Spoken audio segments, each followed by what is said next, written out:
பெறுவதாக. இந்த நாள் இந்த காலங்களிலே கர்த்தர் நம்மை அவர்கள் பலப்படுத்தும்படியாக நமக்கு தருகிற வார்த்தை லூக்கான சுவிசேஷம் அதனுடைய 20வது அதிகாரம் அதனுடைய 14வது வசனம்.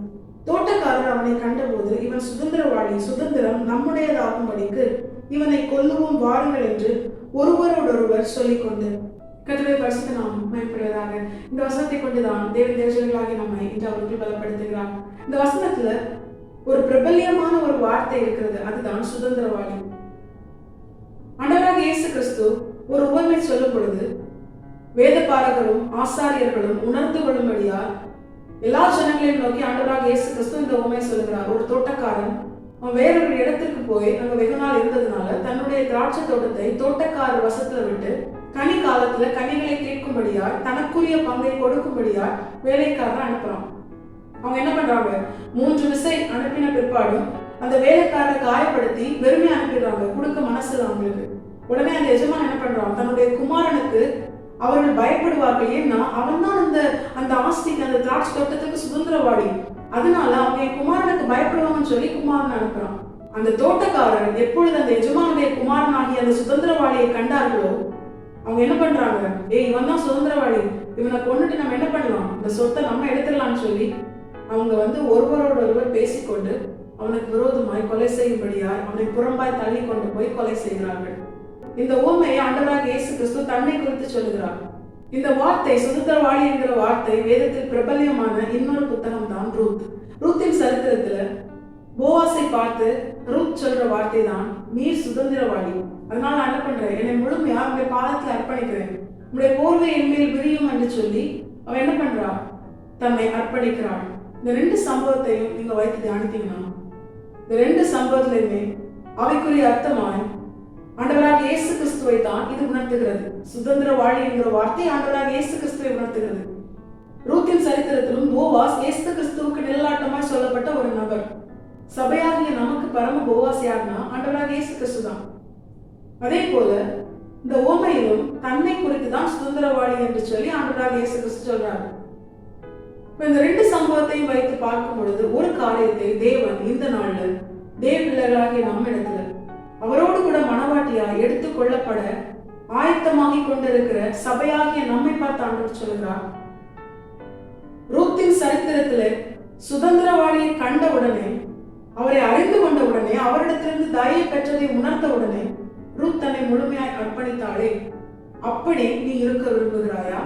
அப்படி இல்லைனா இந்த இடத்துல சுதந்திரவாளியை பார்த்த உடனே அவரால் கொடுக்கப்பட்ட சுதந்திரம், இந்த ஆசீர்வாதம், உலக ஆசீர்வாதம், இதற்காக சுதந்திரவாளியை கொலை செய்யும்படியாய் துணிகரம் கொள்ளுகிறாயா? இதைதான் தேவன் இந்த நாள்ல தேவஜனங்களாகிய நம்மை பார்த்து கேட்கிறார்.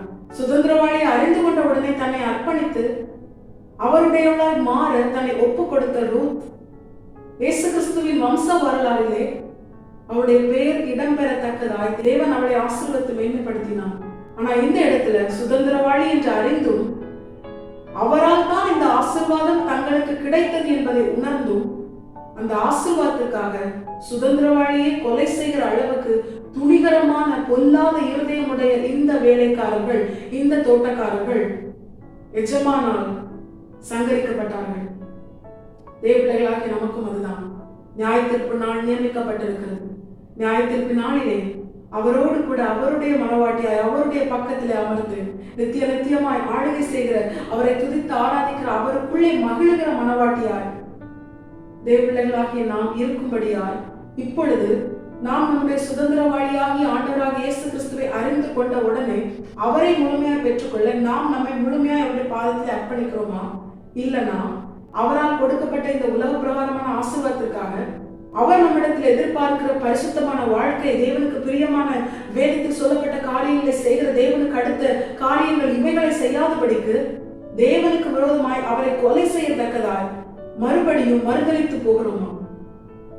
எவன் ஒருவன் சுதந்திரவாளியாகி ஆண்டவராக இயேசு கிறிஸ்துவை அறிந்தும் அவரால் கொடுக்கப்பட்ட ஆசீர்வாதத்திற்காக மறுதலித்து அவர் தன்னிடத்தில் எதிர்பார்க்கிற காரியங்களை அவருக்கு கொடுக்காமல் தன்னுடைய வாழ்க்கையில் மறுதலித்து போகிறானோ, அவன் நியாயத்திற்கு நாளிலே எஜமானாகிய பிதாவாகிய தேவன் நியமித்த அந்த நாளிலே அவன் சங்கரிக்கப்படுவான், நரகத்திலே தள்ளப்படுவான். தேவ பிள்ளைகளாகிய நம்ம இழந்து போக தேவன் விரும்பாதனால மீண்டும் ஒரு விசை அவர் சபைக்கு இந்த காரியத்தை எச்சரித்து உணர்த்துகிறார்.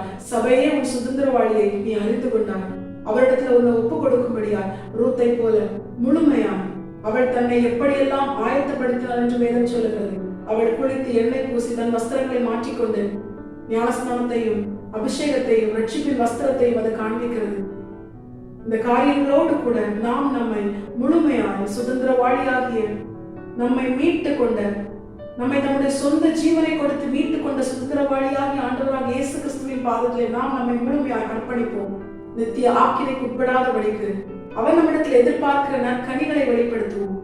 தேவர்களாகிய நாம் அவர் நம்மிடத்தில் எதிர்பார்க்கிற ஆவிக்குரிய கனிகளையும் வேதத்தில் சொல்லப்பட்ட நல்ல சுபாவங்களையும் வெளிப்படுத்தி தேவ நாம மகிமைப்படும்படியாய் அவருடைய இருதயத்தை மகிழ்விக்கும்படியாய் அவர் எதிர்பார்க்கிற நன்மையான சுபாவங்களை நற்கனிகளை நாம் நம்முடைய வாழ்க்கையில் வெளிப்படுத்தினோமே ஆனால் நிச்சயமாய் நம்முடைய சுதந்திரவாளியாகி நம்முடைய ஆண்டவராகிய இயேசு கிறிஸ்து தம்முடைய மனவாட்டியை நம்மை ஆயத்தப்படுத்த தம்முடைய நல்ல ஆவியாகிய பரிசுத்த ஆவியானவரை நமக்கு தந்திருக்கிறார். அவருடைய மனவாட்டியாய் ஆயத்தமாக்கப்பட்டு அவருடைய ஏற்ற காலத்திலே அவர் ரகசியமாய் நம்மை அழைத்து செல்ல வரும் பொழுது அவரோடு கூட எடுத்துக்கொள்ளப்பட்டு நித்தியமாய் ரூத்தை போல நாமும் இயேசு கிறிஸ்துவின் வம்ச வரலாறிலே அவருடைய பிள்ளைகளாய் அவருடைய மனவாட்டியாய் அவரோடு கூட நித்தியமாய் ஆளுகை செய்ய கர்த்தர் நமக்கு இந்த மேலான ஆசீர்வாதத்தை தந்து நம்மிலே நம்முடைய தேவன் மகிமைப்படுவது அதிகரிச்சு தேவஜனங்களாகிய நாம் இதை உணர்ந்து நம்முடைய சுதந்திரவாளியாகிய நம்முடைய ஆண்டவராகிய இயேசு கிறிஸ்துவின் பாதத்திலே நம்மை முழுமையாக அவர் எதிர்பார்க்கிற ஆவிக்குரிய கனிகளை வெளிப்படுத்தி முழுமையாய் நாம் நம்மை கர்த்தருடைய பாதத்தில் அர்ப்பணிப்போம்.